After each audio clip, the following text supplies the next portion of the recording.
আর হাতে গোনা মাত্র কয়েকটি দিন। অক্ষয় তৃতীয়া উপলক্ষে 30শে এপ্রিল সৈকত নগরী দীঘায় জগন্নাথ মন্দিরের শুভ সূচনা। এই জগন্নাথ মন্দির তৈরি হয়েছে পুরীর জগন্নাথ ধামের আদলে। এই মন্দিরের উচ্চতা 200 ফুট।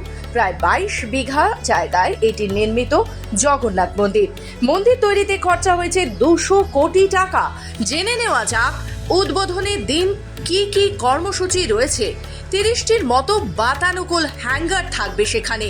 ব্লকে ব্লকে এলইডি স্ক্রিন বসানো থাকবে, যার সাহায্যে সরাসরি শুভ উদ্বোধন অনুষ্ঠানটি দেখতে পাওয়া যাবে। ম্যান হ্যাঙ্গারে 6000 লোক বসবে।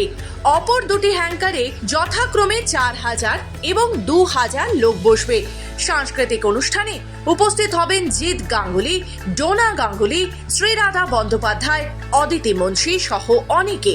রাস্তার বিভিন্ন জায়গায় পুলিশ ক্যাম্প থাকবে।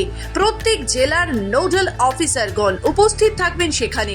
29 তারিখ যজ্ঞ করবেন রাজেশ দ্বৈতপতি ও তার দল।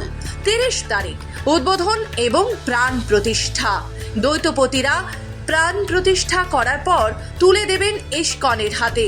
ফায়ার ব্রিগেড ও হেলথের অফিসারগণও উপস্থিত থাকবেন সেখানে।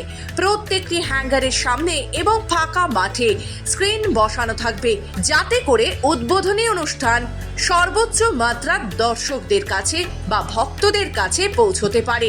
সকল নিয়ম নিষ্ঠা পুরীর মন্দিরের অনুকরণেই করা হবে। 30 তারিখে ঠাকুরের প্রাণ প্রতিষ্ঠা হবে, সেদিনকে দ্বারোদ্ঘাটন হবে। মুখ্যমন্ত্রী 29 তারিখেও থাকবেন, 30 তারিখেও থাকবেন।